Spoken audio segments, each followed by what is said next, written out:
Welcome to the Jay Martin Show. This is a quick hit with Danielle DiMartino Booth, author of Quill Intelligence. We talked about two things. Number one, her forecast for central bank issued digital currencies. And number two, her prediction for the next president of the United States. I hope you enjoy this. Now, if you do, Danielle will be joining me here on the channel for our emergency inflation briefing on September 7th. On the evening of September 7th, I'll be sitting down with Danielle DiMartino Booth, Luke Groman, Andy Scheckman, and two super high quality gold investment opportunities to do a deep dive into the inflation cycle. So September 7th here on the YouTube channel. Check it out. Love to see you there. In the meantime, here is Danielle DiMartino Booth. Enjoy. This is Jay Martin.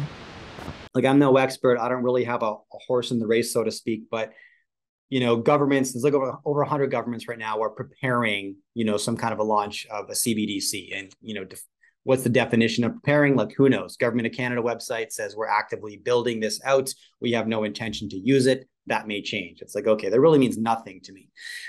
The biggest objection that I hear from my crowd about a CBDC and the dystopian outlook is all based around the surveillance tool it could be used as, right? They'll get visibility into every single transaction. And I get that, and that's not ideal, but from my perspective, we're way past that. Like, are we not? If you're on Apple, Google, and Instagram or Facebook, heaven forbid you're on TikTok, not only is every movement recorded, every keystroke is recorded, every word is recorded, everything your camera sees is recorded and shared. So yes, maybe there's a couple transactions that aren't in that data pile, but is that really going to move the needle in terms of changing our life? I mean, the second part about this that I question is like, do you remember that super high functioning tech platform that a government rolled out at scale and it just worked beautifully?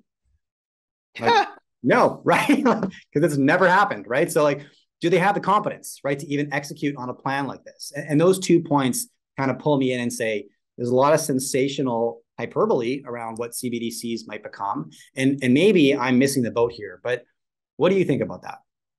So here comes heresy for people who are worried it's coming overnight. Yeah. It's going to be forced upon him. Jerome Powell has veto power over his board. He does. Every time he's asked in Congress, he says the same thing. I'll get back to you. We're taking comments in on that. Call my office. We'll talk. He does not want a central bank digital currency because of the surveillance aspect of it, but on a higher plane. Because if you read Ken Rogoff's manifesto advocating for a CBDC, you get towards the middle of the book and you see that it's a really good way to impose negative interest rates. Oh, did you say you're not going to spend that money? Oh, well, we're just going to give it a haircut. We're just going to penalize you for saving. Jay Powell does not believe in that. Jay Powell also is a Republican. He's fiscally conservative. He has seen with his own two eyes modern monetary theory taken for a test drive. They bypassed the banking system. They took a central bank digital currency for a test drive by the Treasury Department, depositing money directly into individuals' checking accounts. Same basic mechanism without the surveillance aspect. What did it create? Massive inflation. Massive inflation. The banks are intermediaries in the US financial system because they should be the arbiters of who does and does not get credit. But if you just splash out and everybody gets money, they're going to spend it all. They're going to have a lower level in the aggregate of US savings than they did before the pandemic. Lowest level of savings on hand, I believe, since 2017. Aggregate all of us together, all of our savings accounts. So we spent what we were given and then some. Yeah. And we put on massive credit card debt. Inflation that's been created is just enormous. And that's why it's individuals all due deference to Maxine Waters. But that's why it scares the hell out of fiscally conservative people that somebody like her is jumping up and down in Congress to get moving on a CBDC because it's a matter of national security. I say hogwash to that. And I think Jay Powell knows that the whole idea is just full of you-know-what. The reason that it's somebody like Maxine Waters or a progressive or an extremely liberal politician who's trying to advocate for this is they know that this is a transmission mechanism through which to deliver universal basic income. Yes. Yeah. And that's outside of the Fed's mandate. You would have to rewrite the 1913 Federal Reserve Act. It's against the law for the Federal Reserve to become a leveraged buyout of the U.S. Treasury Department. Okay. And give its independence. It's against the Federal Reserve Act. And Jay Powell knows it. He's a lawyer. Right.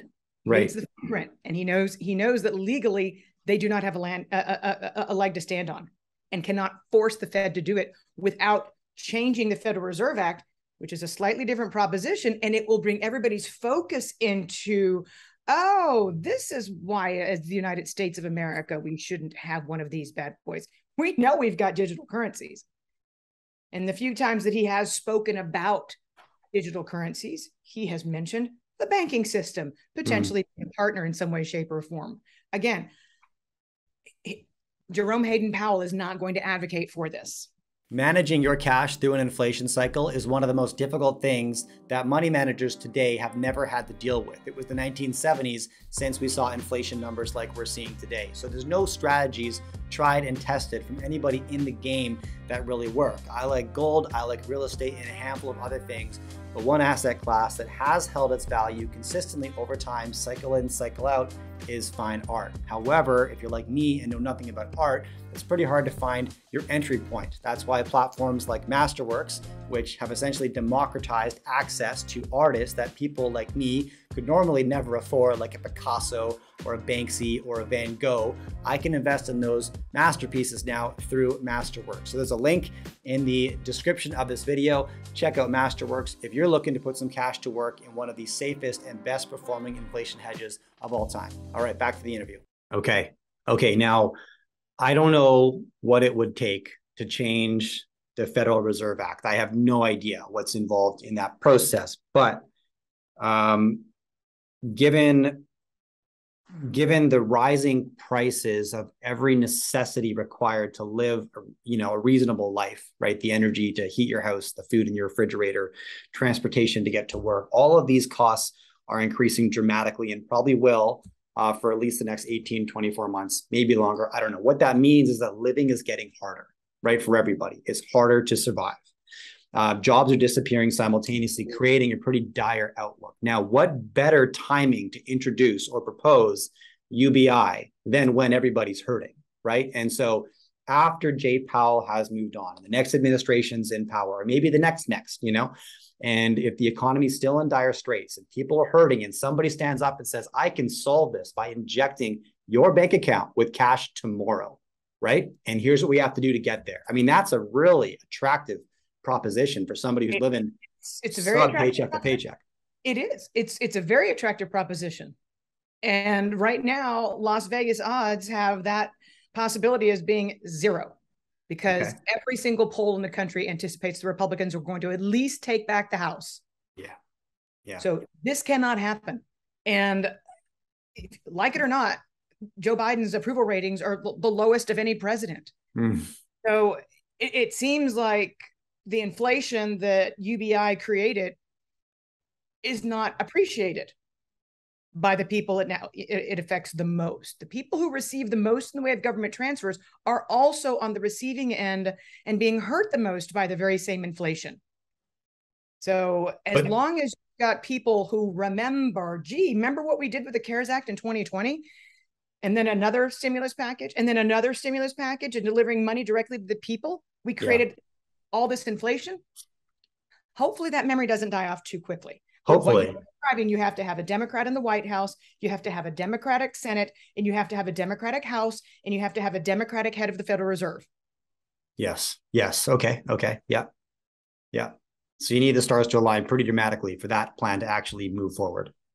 Correct. And that's why it's so critical. That's why Joe Biden was trying to flirt and play with having Lael Brainerd be chair of the Fed and not Jay Powell, because the progressives in the party wanted Lael Brainerd because she's an advocate for CBDC. She's said under certain circumstances, maybe negative interest rates. She would have advocated for UBI. And that's why every time he had Lael Brainerd up to the hill, the stock market went into the tank, because Wall Street's quick enough to connect the dots really quickly and say, Jesus, we'll have inflation like this forever if there's somebody at the Federal Reserve willing to go along with a CBDC. Right. Okay. Care to speculate? If I were to ask you to name the next president of the United States, would you throw a name out there? Gosh. Wow. I mean, that's really, really a difficult question. There are no consequences to this answer. I'll throw a name out. I mean, a month ago, I would have said Joe Manchin. Interesting. Okay. A month ago, I would have said Joe Manchin as a Republican. Yes. So a month ago, I would have said Joe Manchin changing parties and becoming a Republican.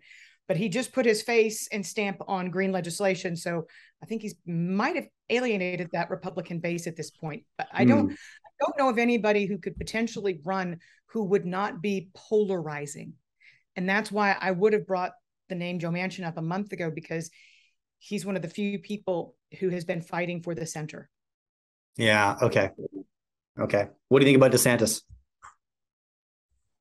I think DeSantis needs to quit trying to look like the second coming of Donald Trump if he wants to pull voters in from the center.